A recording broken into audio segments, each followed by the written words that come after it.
மத்திய கிழக்கினுடைய நிலவரம் நாளுக்கு நாள் மிக மோசமடைந்து வருகிறது.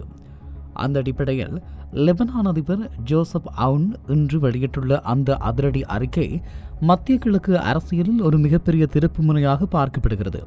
போரினால் சிதைந்து வரும் தனது நாட்டை பாதுகாக்க அவர் முன்வந்துள்ள அந்த அமைதி திட்டம் குறித்து சில விரிவான தகவல்கள் கிடைக்கப்பெற்றுள்ளது. ஆயுதங்களை ஒப்படையுங்கள், ஹிஸ்புல்லாவுக்கு லெபனான் அதிபர் அதிரடி உத்தரவு.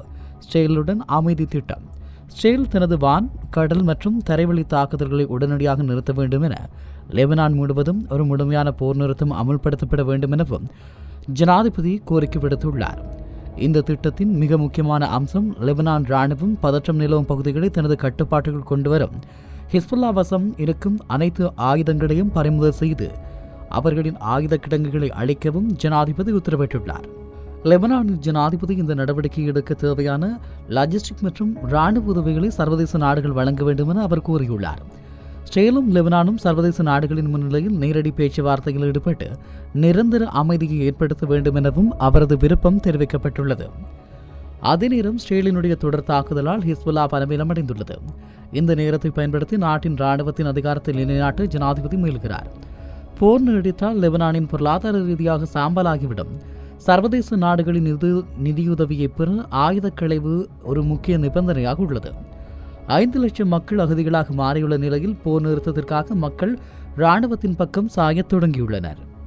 இன்றைய போர் சூழலில் மற்றும் ஒரு மிகப்பெரிய திருப்பம் உருவாகி இருக்கிறது. உலகின் மிக முக்கியமான கடல்வழி பாதையான ஹார்முஸ் ஜலசந்தியில் அமெரிக்கா தனது தாக்குதலை தீவிரப்படுத்தியுள்ளது. தெற்கு ஈரானின் பந்தர்லிங்கே துறைமுகத்திற்கு அருகே ஈரானிய கப்பல்கள் மீது அமெரிக்கா நடத்திய அதிரடி தாக்குதல் குறித்த விவரங்கள் வெளியாகியிருக்கிறது. ஹார்முஸ் ஜலசந்தியில் அமெரிக்கா வேட்டை. பந்தர்லிங்கே அருகே 3 ஈரானிய கப்பல்கள் தகப்பு. ஸ்தம்பித்த உலக வர்த்தகம். கடந்த சில மணி நேரங்களில் தெற்கு லெபனானின் பந்தர்லிங்கே துறைமுக பகுதியில் ரோந்து பணியில் ஈடுபட்டிருந்த சுமார் 3 ஈரானிய போர்க்கப்பல்களை அமெரிக்க கடற்படை தாக்கி அளித்துள்ளதாக தகவல் வெளியாகியுள்ளது. பந்தர்லிங்கே பகுதி ஹார்முஸ் ஜலசந்தியின் மிக நெருக்கமான பகுதியில் அமைந்துள்ளது. உலகின் 20 கச்சா எண்ணெய் இந்த பாதை வழியாகத்தான் செல்லுகிறது. இங்கு நடக்கும் போர் உலக நாடுகளின் எரிபொருள் விநியோகத்தை முற்றிலும் முடக்கும் அபாயம் கொண்டது. இந்த தாக்குதலுக்கு பிறகு ஹார்முஸ் ஜலசந்தி வழியாக எந்த கப்பலும் செல்ல அனுமதியில்லை என்று ஈரான் புரட்சிகர காவல்படை மீண்டும் எச்சரித்திருக்கிறது. தடையை மீறும் கப்பல்கள் மீது ட்ரோன் தாக்குதல் நடத்தப்படும் எனவும் அவர்கள் எச்சரித்துள்ளனர். பந்தர்லிங்கே மற்றும் அதனை சூழ உள்ள பகுதிகளில் இன்று காலை முதல் பயங்கர வெடிப்புச் சத்தங்கள் கேட்டதாக உள்ளூர் ஊடகங்கள் உறுதிப்படுத்தியுள்ளது. பந்தர்லிங்கே தான் ஈரானின் 5வது கடற்படை மண்டலத்தின் தலைமையகம். இங்குதான் அபு மூசா உள்ளிட்ட சர்ச்சைக்குரிய தீவுகளை ஈரான் கட்டுப்படுத்துகிறது. இந்த இடத்தை தாக்கியதன் மூலமாக ஈரானின் கடல்வழி பாதுகாப்பு வளையத்தை அமெரிக்கா உடைத்துள்ளது. ஏற்கனவே கச்சா எண்ணெய் விலை ஒரு பேரல் $125 தாண்டிவிட்டது. இந்த தாக்குதலால் இது $150 தொடும் என எதிர்பார்க்கப்படுகிறது. வணிக கப்பல்களை பாதுகாக்க அமெரிக்கா தனது போர்க்கப்பல்களை துணைக்கு அனுப்பும் திட்டத்தை தொடங்கியுள்ளது. இதற்கு பதிலடியாகவே ஈரான் இந்த கப்பல்கள் அங்கு நிறுத்தியிருந்தது குறிப்பிடத்தக்கதாகும். இப்படியான சூழலில் போர் உச்சகட்டத்தை எட்டியிருக்கிறது. அமெரிக்காவின் மிகவும் பலம் வாய்ந்த மற்றும் அதிவேகமாக செயற்படக்கூடிய 82வது ஏர்போர்ட்டின் டிவிஷன் எந்த நேரமும் போர்க்களத்திற்கு புறப்பட தயாராக இருக்குமாறு உத்தரவிடப்பட்டுள்ளது. வாஷிங்டன் போஸ்ட் வெளியிட்டுள்ள அதிரடி தகவல் குறித்த சில விவரங்கள் கிடைக்கப்பட்டது. 18 மணி நேரத்தில் ஈரானுக்கு நுழைய தயார். அமெரிக்காவின் எலைட் படைக்கு ட்ரம்ப் உத்தரவு.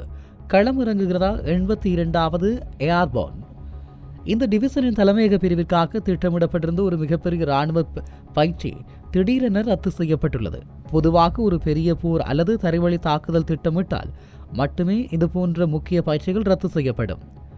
இந்த டிவிஷனில் உள்ள சுமார் 4000 முதல் 5000 வீரர்கள் உத்தரவு கிடைத்த 18 மணி நேரத்திற்குள் உலகின் எந்த பகுதிக்கு சென்று தாக்குதல் நடத்தும் திறன் கொண்டவர்கள். இவர்கள் விமான நிலையங்களை கைப்பற்றுவது முதல் முக்கிய கட்டுமானங்களை பாதுகாப்பதில் கைதேர்ந்தவர்கள். ஈரானின் வான்வழி தாக்குதல்கள் மூலமாக பெரும்பாலான இலக்குகள் அளிக்கப்பட்டாலும் நிலத்தடி தளங்களை கைப்பற்ற அல்லது ஆட்சி மாற்றத்தை உறுதி செய்ய தரைப்படை அவசியம் என அமெரிக்கா கருதுகிறது. தரைப்படை தேவைப்படாது என்று வெளியே சொன்னாலும் ஈரானின் எண்ணெய் வளத்தின் இதயமாக கருதப்படும் காக்தீவை கைப்பற்ற ட்ரம்ப் ஆலோசித்து வருவதாக தகவல்கள் கிடைக்கப்பெறுகிறது. 2020 ஈரானின் சுலைமானை கொல்லப்பட்ட போதும் 2021 ஆப்கானிஸ்தான் வெளியேற்றத்தின் போதும் உக்ரைன் போரின் ஆரம்பத்திலும் இந்த படைதான் முதலில் களமிறக்கப்பட்டது. ஈரானின் ஆழமான நிலத்தடி அணுக்கிடங்குகளுக்குள் நுழைய வான்வழி தாக்குதல் மட்டும் போதாது. இந்த படைவீரர்கள் உள்ளே சென்று அவற்றை செயலிழக்கச் செய்ய திட்டமிட்டுள்ளனர். இப்போதைக்கு இவர்களுக்கு அதிகாரபூர்வமாக ஒரு கட்டளை வழங்கப்படவில்லை என்றாலும் நாங்கள் இதற்கு தயாராக இருக்கிறோம் என இராணுவ அதிகாரிகள் தெரிவித்துள்ளனர். அதேபோல தெஹ்ரானின் இதயம் என்று சொல்லப்படும் ரெவல்யூஷன் ஸ்கொயர் இன்று மக்கள் கடலால் நிரம்பி வழிகிறது. ஈரானின் புதிய உச்ச தலைவர் முஜ்தபா கமேனிக்கு ஆதரவாகவும் அமெரிக்க ஸ்டீல் தாக்குதலுக்கு எதிராகவும் லட்சக்கணக்கான மக்கள் திரண்டுள்ள அந்த உணர்ச்சிகரமான காட்சிகள் காண கிடைத்தது. தெஹ்ரானில் மக்கள் கடல் புதிய தலைவர் முஜ்தபாவுக்கு பிரமாண்டமான ஆதரவு, அமெரிக்காவுக்கு எதிராக முழக்கம். ஈரானின் புதிய உச்ச தலைவராக முஜ்தபா கமேனி நேற்று அதிகாரபூர்வமாக அறிவிக்கப்பட்டதைத் தொடர்ந்து இன்று பிற்பகல் 3 மணி முதல் தெஹ்ரானின் என்கலாப் சதுக்கத்தில் லட்சக்கணக்கான மக்கள் திரண்டுள்ளனர். எங்கள் தலைவரை நாங்கள் ஏற்றுக்கொள்கிறோம் என்பதை காட்டும் வகையில் மக்கள் கைகளில் புதிய தலைவர் முஜ்தபா மற்றும் அவரது மறைந்த தந்தை அலி கமேனியின் படங்கள் இன்று விசுவாச பிரமாணம் எடுத்துக் கொண்டனர். அமெரிக்கா மற்றும் ஸ்ரேலின் தொடர் வான்வெளி தாக்குதல்களை கண்டித்து அமெரிக்காவுக்கு மரணம், ஸ்ரேலுக்கு மரணம் என்ற கோஷங்கள் அந்த பகுதி முழுவதும் எதிரொலித்தன. மக்கள் கூட்டம் அதிகமாக இருப்பதால் அந்த பகுதியில் உள்ள கட்டிடங்கள், கூரைகள் மற்றும் முக்கிய வீதிகளில் ஈரான் புரட்சிகர காவல்படை மற்றும் கவச வாகனங்கள் நிறுத்தப்பட்டு பலத்த பாதுகாப்பு வழங்கப்பட்டது. இந்த மக்கள் கூட்டத்தினால் இருக்கும் மிக முக்கியமான அரசியல் ஈரான் போரினால் சிதைந்துவிடும் என்று அமெரிக்கா கணக்கு போட்டது. ஆனால் இன்று திரண்டுள்ள கூட்டம் ஈரான் மக்கள் இப்போதைக்கு தங்களது மத தலைமைக்கு ஆதரவாக இருப்பதை உலகிற்கு காட்டியுள்ளது. முஜ்தபா ஒரு தகுதியற்றவர் என்று ட்ரம்ப் விமர்சித்த நிலையில் அவருக்கு மக்கள் கொடுத்த பதிலடியாக இது பார்க்கப்படுகிறது. நாங்கள் யாரை தேர்ந்தெடுக்கிறோம் என்பதை நீ முடிவு செய்யாதே என்று மெசேஜ் இதிலே காணப்படுகிறது. போரின் 10வது நாளில் தெஹ்ரான் மக்கள் அஞ்சாமல் வீதிக்கு வந்துள்ளனர். ஈரானிய இராணுவத்திற்கு ஒரு பெரிய தார்மீக பலத்தை கொடுத்துள்ளது. அதே நேரம் லண்டனில் இருந்து அமெரிக்காவின் B-52 விமானங்கள் கிளம்பியிருக்கும் அதே வேளையில் ஸ்டேல் தனது அடுத்த கட்ட தாக்குதலுக்கு தயாராகி வருகிறது. ஸ்டேலிய பாதுகாப்பு அமைச்சகம் இன்று வெளியிட்டுள்ள அதிரடி அறிவிப்பில் 1000 டன் ஆயுதங்கள், 50 விமானங்கள் தரைமட்டமாக போகும் ஈரான். ஸ்டேலினுடைய ரோரிங் லயன் வேட்டை தீவிரம் என்ற செய்தி வெளியாக இருக்கிறது. கடந்த 10 நாட்களில் மட்டும் சுமார் 50 சரக்கு விமானங்கள் மூலம் 1000 டன் அதிகமான நவீன ஆயுதங்கள், வெடிமருந்துகள் மற்றும் ராணுவ உபகரணங்கள் ஸ்டேலுக்கு வந்து இறங்கியுள்ளது. ஆபரேஷன் ரோரிங் லயன் ஈரான் மற்றும் லெபனானில் உள்ள ஹிஸ்புல்லா இலக்குகளை துவசம் செய்ய ஸ்டேல் தொடங்கியுள்ள இந்த ஆபரேஷன் ரோரிங் லயன் திட்டத்திற்காக இந்த ஆயுதங்கள் குவிக்கப்பட்டுள்ளன. இது வரும் ஆரம்பம்தான். அடுத்த கட்ட போருக்கு, அடுத்த கட்ட தாக்குதலுக்கு இந்த விநியோகம் இன்னும் அதிகரிக்கப்படும் என ஆஸ்திரேலிய பாதுகாப்பு அமைச்சர் ஸ்டேல் கார்ட்ஸ் எச்சரித்துள்ளார். ஏற்கனவே 1200க்கும் மேற்பட்டோர் ஈரானில் கொல்லப்பட்டுள்ள நிலையில் இந்த 1000 டன் புதிய ஆயுதங்கள் ஈரானின் அணு ஆயுத கூடங்கள் மற்றும் ஏவுகணை தளங்களை முழுமையாக அழிக்க பயன்படுத்தப்பட உள்ளதாகவும் தகவல்கள் வெளியாகி இருக்கிறது. இதில் கவனிக்க வேண்டிய மிக முக்கியமான விடயங்கள்: இந்த ஆயுதங்களில் பெரும்பாலானவை அமெரிக்கா மற்றும் ஜெர்மனியில் இருந்து வந்துள்ளன. ட்ரம்ப் ஒரு பக்கம் நாங்கள் வென்றுவிட்டோம் என்று சொன்னாலும் மறுபக்கம் ஸ்டேலுக்கு ஆயுதங்களை வாரி வழங்கிக் கொண்டிருக்கிறார்.